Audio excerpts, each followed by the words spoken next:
Hello and welcome to global academy. आज है 20 मई। देखते हैं आज के तमाम करंट अफेयर्स और इनसे रिलेटेड जितने इंपॉर्टेंट फैक्ट्स होंगे वो हम डिस्कस करेंगे। अगर आपको इस वीडियो की पीडीएफ चाहिए होगी तो नीचे डिस्क्रिप्शन में मैंने लिंक दे दिया, वहाँ से आप इसकी पीडीएफ डाउनलोड कर सकते हैं। और जो भी नए व्यूअर्स हैं उनसे रिक्वेस्ट है कि हमारे चैनल को सब्सक्राइब करें ताकि हर नए आने वाली वीडियो आपके यूट्यूब चैनल के फर्स्ट पेज पे आपको मिल सके। So let's begin with the first question. Who recently procured pulses and oil seeds amid lockdown? हाल ही में लॉकडाउन के बीच दालों और तिलहन की खरीद किसने की? तो ये की है NAFED ने। इन्होंने अभी हाल ही में पल्सेस एंड ऑयल सीड्स इनकी खरीदारी की है। तो इसकी फुल फॉर्म क्या है देखते हैं, ये क्या है। NAFED क्या है? National agricultural cooperative marketing federation of India limited. NAFED इसकी फुल फॉर्म है। इसकी फाउंडेशन हुई थी 2 अक्टूबर 1958 और हेड क्वार्टर है इसका आश्रम चौक, न्यू दिल्ली, इंडिया में। NAFED से रिलेटेड थी important information. Next question. Which country has recently developed monoclonal neutralizing antibacterial to eliminate virus from the body?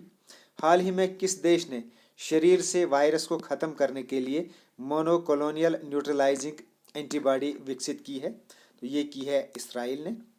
मोनोकोलोनियल neutralizing antibody developed at the Israeli institute for biological research. और इससे जो है जो भी virus है वो कैरियर के अंदर ही उसको न्यूट्रलाइज किया जा सकेगा इस मशीन के ज़रिए से। ये है मोनोकोलोनियल न्यूट्रलाइजिंग एंटीबैक्टीरियल मशीन। तो ये इसराइल ने डेवलप किया है। तो इसराइल से रिलेटेड कुछ इंपॉर्टेंट फैक्ट्स भी देख लेते हैं। कैपिटल यहाँ की जेरूसलम, ये है यहाँ पे इसराइल मैप के अंदर, यह है यहाँ पर इंडिया। कैपिटल यहाँ की Jerusalem. Government unitary parliamentary Republic. President है यहाँ के रियोवन रेवलिन। प्राइम मिनिस्टर यहाँ के बेंजामिन नेतन्याहू। करेंसी यहाँ के new shekel. Israel is famous for being the ancestral homeland of the Jews.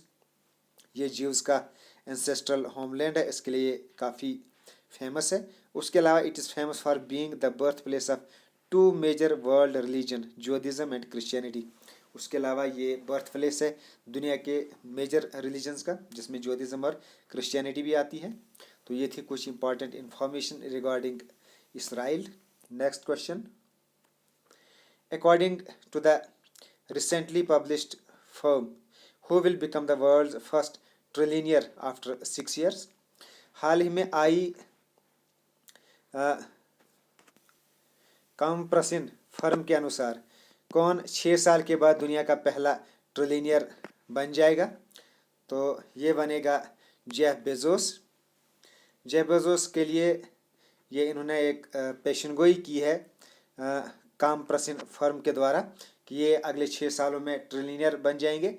At present इनके पास है $143 बिलियन इनके पास इस वक्त नेटवर्थ है, और अगले 6 साल में ये 1 ट्रिलियनियर बन जाएंगे। यानी ट्रिलियन के अंदर वो होता है 1000 बिलियन के बराबर। 1 trillion is equal to 1000 billion, यानी 1 0 रेज़्ड पावर 12। एक के बाद 12 zeros जब आते हैं तो उनको 1 ट्रिलियन कहा जाता है। तो एक और इम्पॉर्टेंट इन्फॉर्मेशन मैं आपको बोलूँ, जब मिलियन कहा जाए तो मिलियन में 1 के बाद 6 zeros होते हैं, और अगर बिलियन हो तो बिलियन में 9 zeros होते हैं, और ट्रिलियंस में 12 zeros होते हैं। ये आपको याद रखना है। मिलियन में 6 zeros, बिलियन में 9 zeros एंड ट्रिलियन में 12 zeros। तो ये आपको याद रखना है।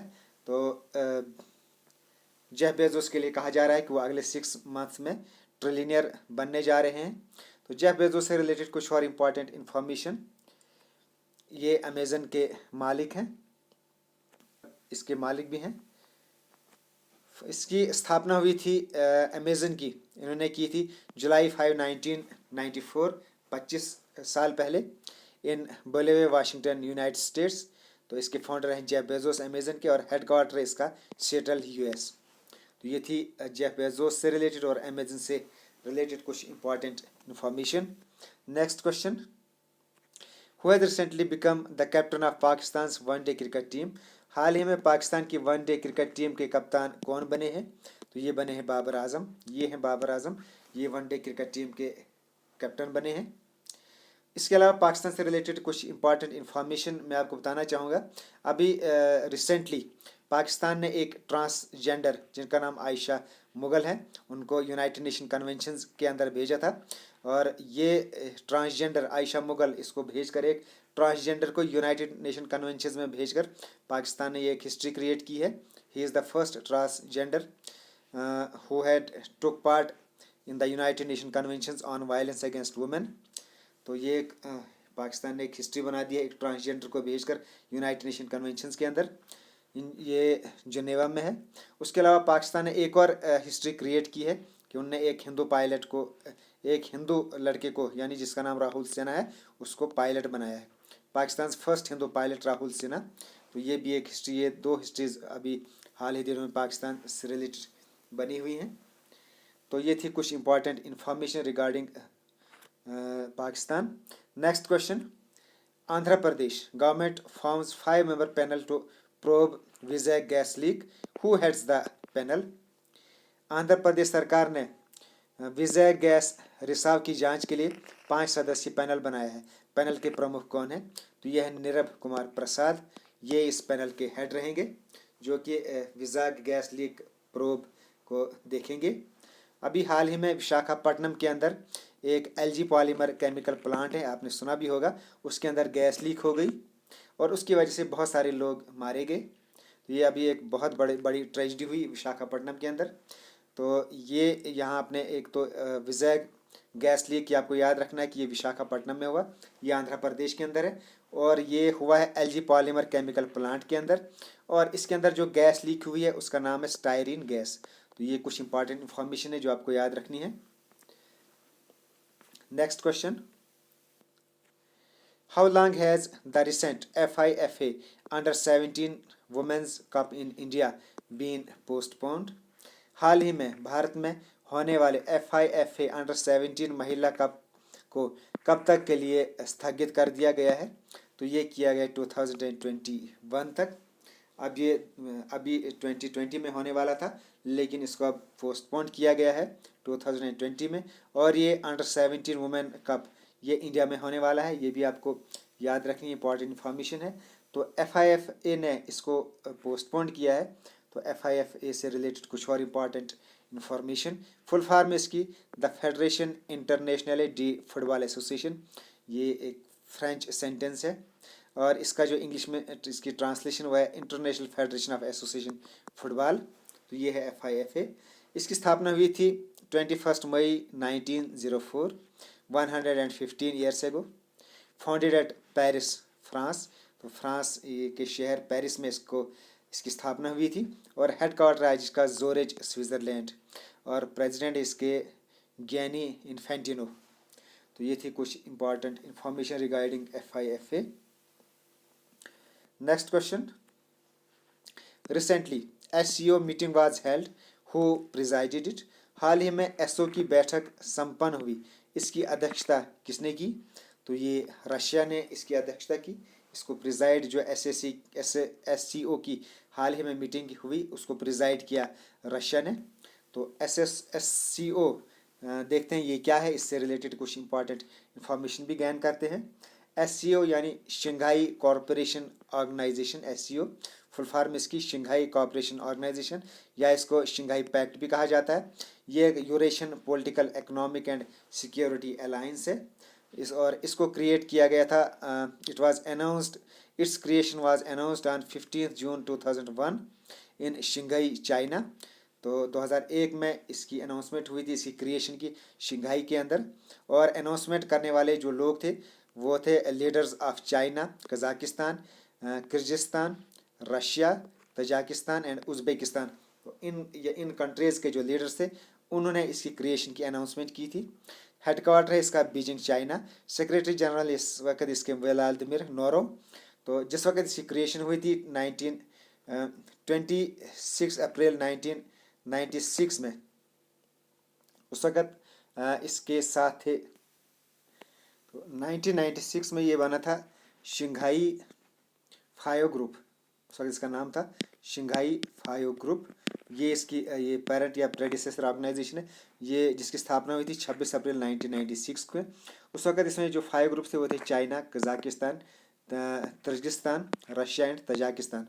उसके बाद जब 2009 में उज़्बेकिस्तान भी इसके साथ मिला, तो उस वक्त जो है इसका नाम 15 जून 2001 उस वक्त इसका नाम फिर SCO पड़ गया। तो SCO की जो असली स्थापना अगर पूछा जाए तो ये हुई है 15 जून 2001 में। तो ये जो 1996 है ये इसकी प्रेडिसेसर ऑर्गेनाइजेशन है। तो SCO की स्थापना हुई थी 15 जून 2001 में, जब इसके साथ उज़्बेकिस्तान भी मिला था। उसके बाद 9 जून 2007 में इसके साथ 2 कंट्रीज़ और मिली, इंडिया एंड पाकिस्तान। तो इन टोटल इसके पास अब 8 मेंबर्स हो गए। तो इस वक्त जो है SCO के अंदर 8 मेंबर्स हैं। तो ये आपको याद रखना है, ये इंपॉर्टेंट इंफॉर्मेशन है। Next question, Telia Rumal which was GI tagged recently is from. Telia Rumal जिसको GI टैग किया गया अभी हाल ही में, तो वो कहाँ से है, वो किस स्टेट की है ये रुमाल। ये है तेलाई रुमाल जो कि तेलंगाना से है, तेलंगाना स्टेट में ये पाया जाता है, यहाँ ये बनता है, ये तेलाई रुमाल बनता है, इसको अभी GI टैग मिला है।